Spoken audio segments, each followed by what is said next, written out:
Good morning, everyone. Welcome back to Morning Brews. On today's show, North London derby memories. What was your favourite moment? Spurs won Archie Gray's brother. The nursery's getting bigger.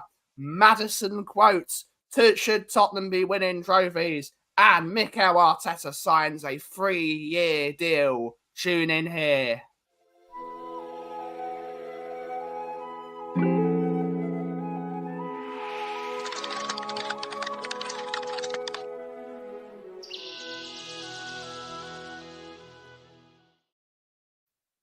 Welcome back to Tottenham on Tour, your world-famous morning news show with myself, the Kauff, and of course, the Roadman. Good to see you, Roadman. We're back again. We're back again with the penultimate show of the week. We're nearly there. We are nearly there. It's the big one of the season, and we're here to talk everyone through it, aren't we? We are, yeah, we are. And it's miserable outside in Wales, absolutely hammering it down with rain. I actually had to put the heating on yesterday. I was that cold. I actually had to put the heating on. Ridiculous. I slept with my window closed. It was freezing. I woke up. I was like, "It's cold." Did I leave the window open? Nope. It's just cold. It's just cold. Yeah. But let's see who's in the comments. Let's see who's in the comments to take us through the show this morning. We've got a bit of a slow news day. So we scraped together what we have. We have Tony Rodriguez, YouTube member. Good to see her. Good to see her. We got Andrew Gregory, YouTube member. Same morning. Ben, David, and fellow Brewers. We have Colin Cross, Boradar. Good to see her. We have Showtime. Showtime is in the house saying good morning, Brewers. And the chat. We have Rico Beans, YouTube member, saying good morning. Tottenham on Tour Familia. We got German and German and Italian or Spanish in the same thing. Cultured. It's great. Cultured show. We are very cultured in here. We have the sheriffs in the house. Get off my land. Get off my land. Saying good morning, Big Apple. Good to see our YouTube member. Atavacron Wembley one is in here. Morning, boys. The dreaded North London derby worsens with approaching day. We have morning, Ben, David, and chat. Good to see you, Tweaky. Big love, Tweaky. Big love, Tweaky. We have Rinketic in the house saying big up, fellas. Good to see you, Rinketic. MZ. Good to see you. Good to see you. And kudos to saying we already have Archie's brother. No, we don't. No. Do we? Yeah. Has he been snuck in? Yeah, did they find him around the back of the... Is he in the nursery? Is he in the nursery? He's already there. But let's talk about this. Spurs are trying to sign Harry Gray from Leeds as well, Archie Gray's younger brother. Why can't we just sign some senior... I know we can't at the moment. And... it's hilarious, isn't it? Good to see you, Kate. Good to see you, Kate. Good to see you, Ahmed. And we got Fran as well, morning, all YouTube member. It's bizarre, isn't it? We're going for Archie Grays, but we're uniting the entire family. Yeah, apparently so. Yeah, I mean, when are we going to sign his gran, his mother, his dad? Do you know what I mean? It's Here we go. This is what we're doing, you know what I mean? But apparently, from what I've seen from Leeds fans, they weren't that bothered that Archie Gray's gone because they kept saying, "Oh, his brother's better than him. His brother looks better than him." Not from the Leeds fans I watch. Big up to JSY, big up to Stewie, and big up to Lee Statham. Big up to all the Leeds guys that are in the community. The Leeds guys, but the Leeds fans were mourning that we support Archie Gray. No, what I'm saying is yeah, but what I'm saying is when they were saying it, they weren't they were gutted about Gray going, but they weren't overly thinking because they were saying, "Oh, we got his brother who looks better than him." Well, how are they going to feel like now when we take them both? It's Levy's stealing them all. Levy's stealing them all. Yeah. We got Aki's in the house. Good morning, one and all. It might be all well. Have a great day. Come on, you Spurs.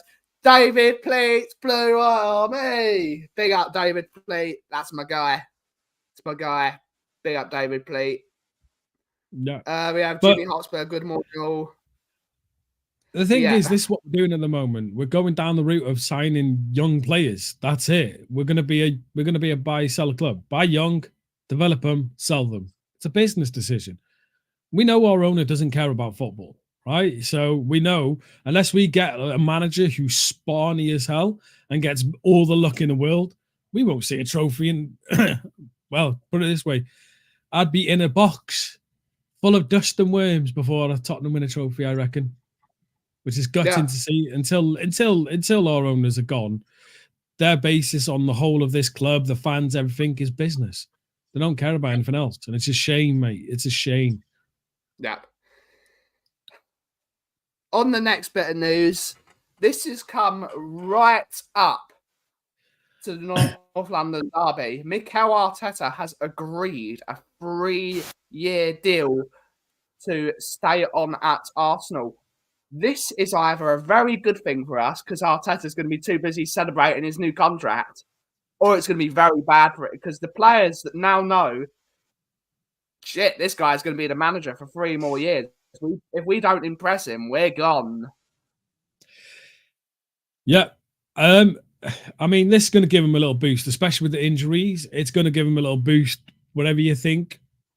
Arsenal fans, some of them hate Arteta. There's some big Arsenal fans who really dislike him, who have a lot of trepidations about him. And yeah, I just feel like for the players, they're probably going to be hyped for it now. It'll be a great thing for them. Do you know what I mean? Going into a London derby, Arteta's just got a new contract and they hammer us. Well, then it looks great for them, doesn't it? Yeah. Whereas for us, we need to get a result now. We need to get a result because then it's the opposite. It's that negative effect. It's to say, look, yeah, you've got your manager, you signed a new contract, but look what we just did. Type of thing like that. So it's made it a little bit more bigger type of thing for me, you know, because it's like, well, we got our manager, you just got one who just signed a new contract, boom, we beat you. Yeah. Type of thing like that. So we'll have to see. But hey, Arsenal trust Arteta. They've backed him through some of the worst times Arsenal had in recent years. And, you know, they stuck with him. The fans didn't. The fans wanted him gone. The owners didn't. The owners stuck with him. And now, look, they're challenging City for the title season after season. Because they've had visual improvement, haven't they, Roadman, throughout the years. The first couple of years, it was really difficult getting rid of a load of those deadwood players, like the Aubameyangs, the Ozils, the players on stupid money. And he's turned them into a really good side. And this could be very bad news. For us. But we've got Phil P. Woo!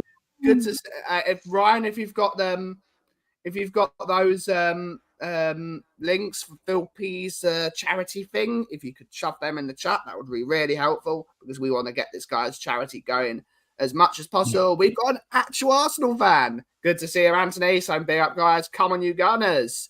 Not come on, you Gunners. Come on, you guys. That's what Kai stands for. Is a clueless manager. We all know Ødegaard got injured. We would be screwed for creativity. I don't know. I think Arsenal have a good enough side without Ødegaard. I think they're still a better side than Tottenham. They're still a better side than us. Yeah. Unless we tweak. Oh, sorry, man. I don't think Arteta's. I think Arteta is adaptable, unlike our manager. I think Arteta will go into the game trying not to lose, but he knows one ball over the top, you're in on our defence. What do you think, Roadman? Yeah, that's it. I mean, that's the difference. But there's huge differences between Ange and obviously Arteta, but it seems to be these other managers, right? When you look at the league table, right?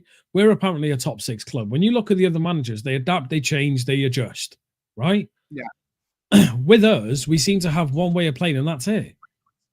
There's no adjustments, there's no changing. It's been that since last season. Yeah. And that's the worry for us, because when you have other managers who can adjust and change, they're watching our games all season, yeah? They're watching our games constantly. Well, then when you see Eddie Howe's, Steve Cooper's, managers like that who are sitting there beating us by adjusting their system to outwit us, well, these managers are going to sit there and go, well, they're not changing. The way Ange could win is if he changed up against Arsenal, switch the system completely, throw them off, because they'll think we're playing the same way. Bang, switch it up. Because high pressing Arsenal And attacking ain't going to work. I'm sorry, it ain't going to work.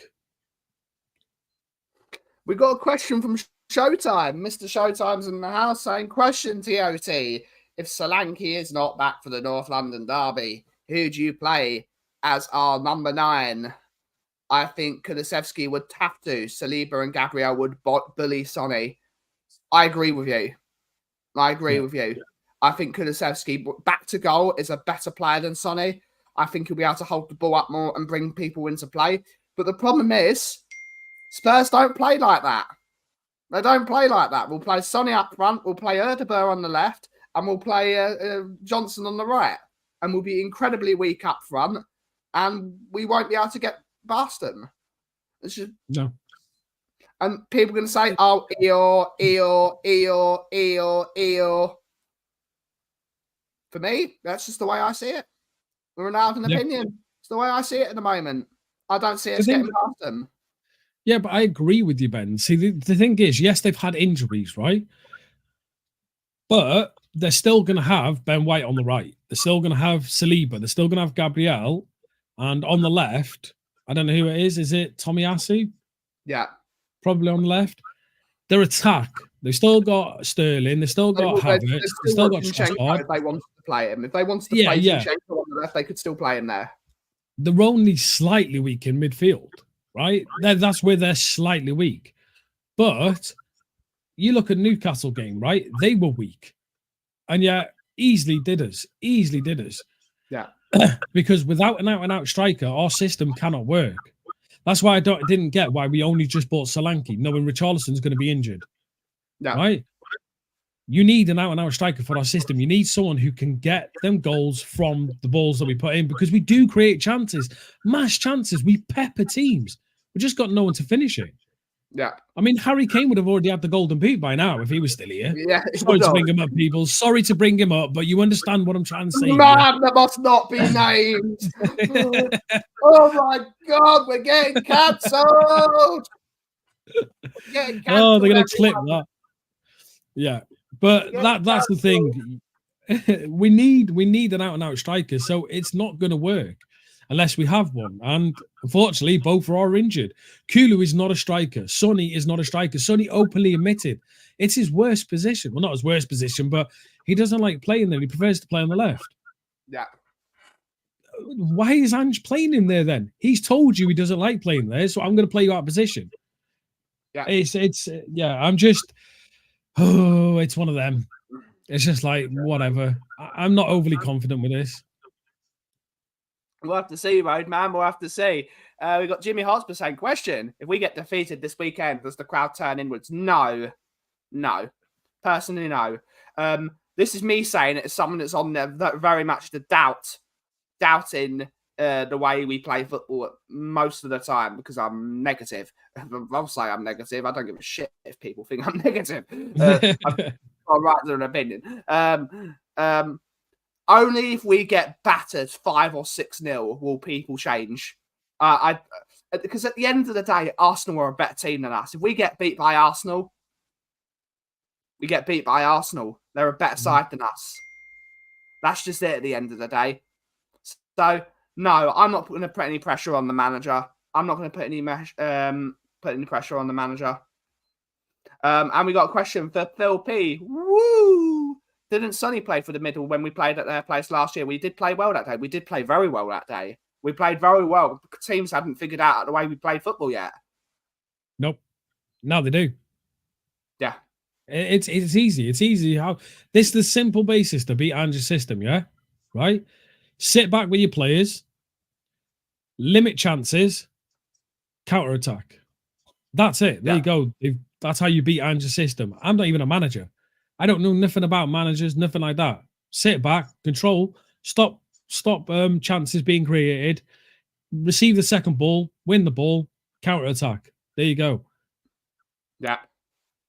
That's how simple absolutely. It is. It's very simple. Very simple. We got Anthony saying Arteta been 5 years, 700 million. The team is weaker. Gets rid of Smith Rowe, Nelson, and Fabio Vieira. Only brings in Sterling for the front line. It can't come from Edu and Arteta up. We'll have to see. Anthony. I still think you got good chances this year. You still got a good chance. But before we go to our favourite North London derby memories, we're going to talk about Madison's quotes. Madison has come out and sort of, I've got one of the quotes here. I don't have the full quotes because I can't be asked to look it up. Except I've lost it. Here we go. No, that's the thing about Harry Gray. Read your thing, Kaufman. Here we go. Basically said about silverware, didn't he? Yeah. The club needs to be winning trophies. A club of this size should be battling for trophies. Tell that to the owner. Tell it to Levy. He doesn't believe so, mate. We could have won trophies. It's a weird thing to say for Madison, isn't it? Yeah. Of course. Every player that's in our club, I don't care who they are, wants to win a trophy, right? Yeah. But you're just saying it's PR for the fans, basically. It's like, oh, yes, Tottenham need to win a trophy. Well, what are you, Sherlock Holmes? Well done for saying everything that we've been saying for years. You know what I mean? It's not new news, is it? Do you know what I mean? It's not like revelation. It's not amazing news. Oh, my God, James Maddison wants to win trophies. Start playing better then. Start playing better. Simple as. That's it. Start playing better. And it'll be easier. I don't understand this comment, Ankit. It's just dumb comment from you. Dumb comment from who? Sit back and attack. Just because we done something wrong and lost games that way, you're done with technical stuff. But you just agreed with what I said. Sit back and attack. That's how we've lost games. Where teams have sat back, like Newcastle, got us on the counter-attack, and we lost games. Okay. Yeah. But it's time for our North London derby memories, Roadman. There've been quite a lot of really good ones throughout the years in the realm of Tottenham Hotspur. What's your favourite North London derby memory? Oh, I think the one I really liked is when we beat them. I think it was 2-1. I think it was COVID time, weren't it? Where everyone writ us off. They said we weren't going to win. I think it was under was it Conte or Jose? One of them. Basically, the goal where I think it was Jose. Sorry, I think it was under Jose where they're attacking us. We're sat back. We win the ball. It goes to Kane. He does one turn, smashes the ball out left to Sonny. Sonny pelters down the wing, gets up to the box, little ding to Kane, and he smashes that left foot in the top. It was incredible. That was a really good memory. That was a good memory because I think they just come off winning the FA Cup, or it was the season they won the FA Cup. I can't remember. It's annoying me. But yeah. That's a good one. No, not that one. Pierre-Emile Højbjerg taking out Arteta when he was out of his technical area. It's a good one. Good one. When Kane rattled one under the butt. Yeah, that was a good one. That was it, kid. I was under Jose. Yeah, that's the one I was talking about. And FA Cup semi-final. Yep. It's amazing. Another one. Danny wrote. Oh. We got another comment from him. Highline, have we not attacked? Do you prefer when we had all players back, lost the game with stupid mistakes and no attacking? That's not what I said, though. I was saying about how teams easily beat us. Because of what you're saying, the high line. I said it's easy to beat us at the moment because they sit back, we have a high line, they win the ball, and then counter-attack us and get a goal. That's how teams are beating us right now. I haven't said about us sitting back. I haven't said about us going defensive. I'm saying how teams... Yes, you have, Roadman, you footballing dinosaur. I'm going to call you... I don't... what is it? Jose Rodminio. Jose That's your new name. Jose Rodminio. Ankit, I don't think you... I'm sorry, mate. You know what I mean? No disrespect. Yeah, I'm glad you're in the comments, mate, and giving your opinion, but I don't think you listen properly. I haven't asked us to sit back. I haven't said to go defensive. I'm saying how it's easy for teams to beat us because we attack. If they limit our chances, win the ball, then because of our high line, they counter-attack us and get goals. That's literally what I said. That's how we're losing games at the moment. Here's No, I more. weren't targeting tactics, Ankit. Sorry, Ben. Ankit, I weren't targeting tactics. What I'm saying is how teams easily beat us because of the way Ange plays. We attack. If we haven't got a striker up front, like we haven't, and no one's put that ball away, we lose our chances. So they limit our chances, take the ball, bang, they score. Yeah. That's just the way it is, because we should have bought more strikers in the summer. Yeah. So, yeah, I just hope that clears things up, mate. But I'm glad you're in the comments. It's fine. Got Jimmy saying, it's just such a great goal. Such a great goal. Oh, yeah, it is. But big up, Phil. Big up, Phil. But here's one for you. Come on. The greatest goal for me, I've got to say, right, I've ever seen in North London Derby. And I hope people agree with this.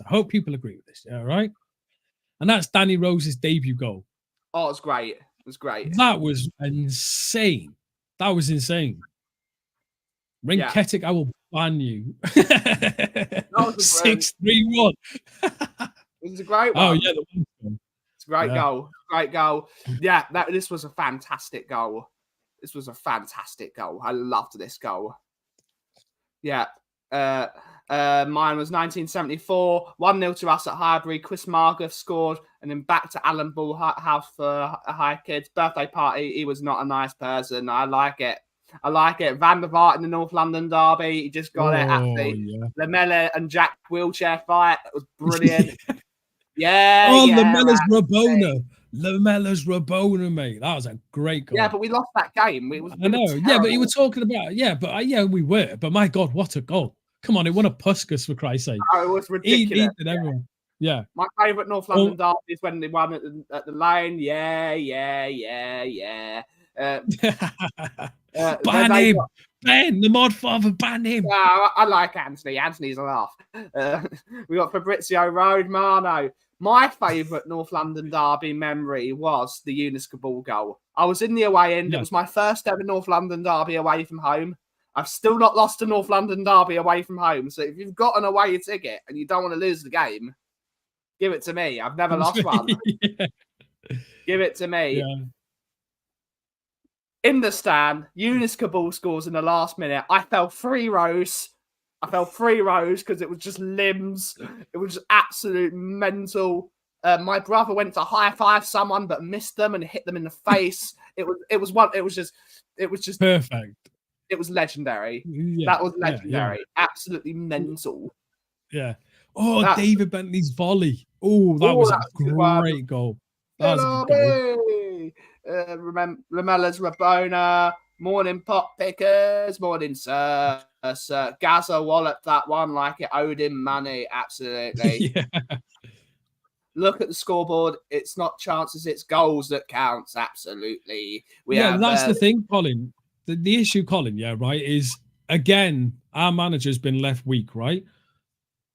We knew Richarlison was going to be injured, right? His whole system is set on having that striker, right? And that's why I understood why he bought Solanke, because he is a goal threat in the goal. We seen it in the first game. He had many, many chances. No, that's fine, Ankit. It's all right, mate. You know what I mean? You didn't come aggressive. You didn't come saying nasty things. You just gave your opinion. That's fine. But no, I'm saying that Ange is left weak. Again, for his system, he needs a full-blown striker up front, be able to get on the end of them chances, because we do create chances. I mean, if you look at games against Newcastle, we should not have lost that game. But again, we didn't have an out-and-out striker up front. If you look at some of the balls in the box, again, right? Yeah. We had no one there reading the game. At one point, Brennan put in a great ball. Sonny and Kulu were standing there on the edge of the box. That's not a striker's mindset. That's a winger's mindset. Yeah. And yeah, I just feel like what I don't get with Ange, though, is obviously I would have kept Lancashire on the bench. I really would have. I would have kept him around because he wouldn't have got injured. Then you have an out-and-out striker. And Lancashire did very, very well in pre-season, right? Mikey Moore, another one. We're using youth players. They're sitting there. These players would thrive to play in a North London derby, yeah? Can you imagine a Lancashire, a Valise, who are really passionate about the football? Give them a chance, and you don't know what's going to happen. You don't know if they'll get goals. You don't know. Let's hope Slanky's fit, because if Slanky's fit, mate, he's going to get chances regardless. Yeah, I don't care what defense you have. He's just got to finish them. Yeah, absolutely. Conte outclassing Arteta when we played them like a fiddle that game. We played them like a fiddle that game. Rob Holding. That's the reason that game was the death sentence for Rob Holding. Like, he was an idiot that game. Acted like a total moron. It's, to be fair, this was an unbelievable goal. This was an unbelievable. I mean, it's why. I mean, Brian says it. Like, people can happily say Thierry Henry is probably the most talented player to ever play in the Premier League. He's just he was an unbelievable footballer, and he has gone. And the North London derby for me is the best derby in English football by far. Forget the Manchester derby, forget the Wrexham, Cardiff, or Swansea derby. Forget this. The North London derby is an absolute belter of a game. It's a belter of a game, and players like Thierry Henry, the Van der Vaarts, the Bergkamps, the Harry Kanes, the Sonnies, all these players over the years have made it a special derby, and we need to keep this. That's what it is. It's an actual rivalry. That's, again, although you can say back to the years when Arsenal paid to get into the league, but there's still been respect between the two clubs for all those years. There is a reason that Arsenal, like Tottenham fans, go mental about red and white. Having red and white on the kit. Arsenal have to have blue and white on their kit. Arsenal have blue and white in their crest. That's a fact. If you bring up the Arsenal crest, it's got Tottenham blue in it. It's because during the Second World War, we allowed them to use White Hart Lane. There is a respect built on this derby. Yes, we can say there's a bit of hatred as well, but that comes with football. But this is a derby that is actually built on respect rather than, let's say, Manchester City then suddenly becoming billionaires. Now that's a rivalry with Manchester United, who were the team, and then this and that. It's a great derby. It's a brilliant derby. Yeah. When you were saying about not ruined it, but it was a great little chat what you said then. But when you were saying about the Henry thing, I was pulling all face and everything. Just let everyone know my face and everything is because I was going to try and say something funny, like, "Oh, what you on about? Henry's great." You know what I mean? Vlad Kirakes was better than him as a joke. But then he carried on talking. I was sitting there thinking, I just pulled all their faces for no reason. So to let everyone know, I was going to have a joke. Henry was an insane player. You cannot doubt that. He was incredible. Probably one of the best in the Prem. And you know what I mean? You've got to be honest about these things. You can't just say it because you don't like them. Be honest with what you want to say. And Henry was fantastic. I think it's going to be 4-4. Emerson got sent off, Emerson did it as well. He's an idiot. That was never a red card, by the way. I'm sorry. That was never a red card. In a derby, mate. It weren't even above his ankle. It was on the side of his foot. Come on, the ref was a mub. And the ref we've got, Jared Gillett, he does not like us because of Ange. He's Australian. Ooh. Jared Gillett's the Australian one, isn't he? Ooh. Here we go. How come Solanke played for England last week? Solanke didn't play for England last week. No, Morgan Gibbs-White did. Have you mistaken Gibbs for... Yeah, but Solanke didn't play for England last week. Sorry, I'll let you get to it. You, Showtime. Sucks for you, mate. No. Wilson! Hopefully. Yeah. He was devastating. He was a devastating footballer.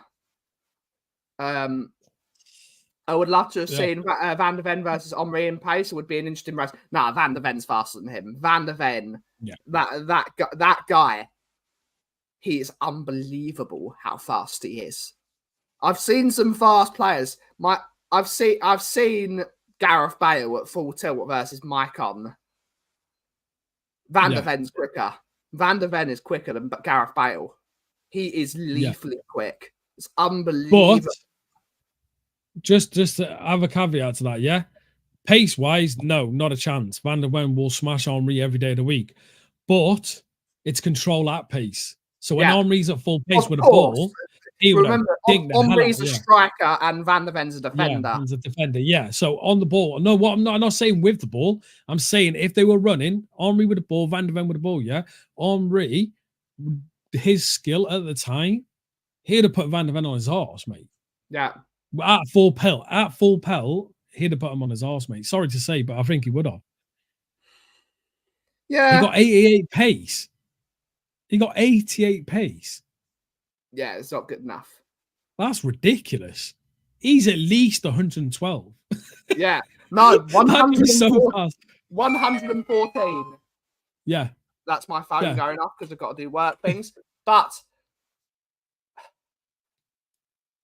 work things. We're going to have to end the show soon. We were going to do a combined 11. We will do the combined 11 tomorrow. We will do the combined 11 tomorrow. So tune in for that on Morning Brews tomorrow at 9 a.m. as always. Thank you all so much for watching today's show. That is the end of the show. Brian is doing a stream at 6 p.m. tonight on Evening Brews. And of course, I will be going live at 2 p.m. on the Coffee Company. I need to put in the link. Here we go. I should already have done this. Help get the Coffee Company closer to 700 subscribers. It would really help me out if I got to 700 subscribers this year. I don't think it's going to happen, but we will see. Go and subscribe to the Coffee Company. It would really mean a lot to everyone here. Thank you all so much for watching. Have a great rest of your day. Take it away, Roadman.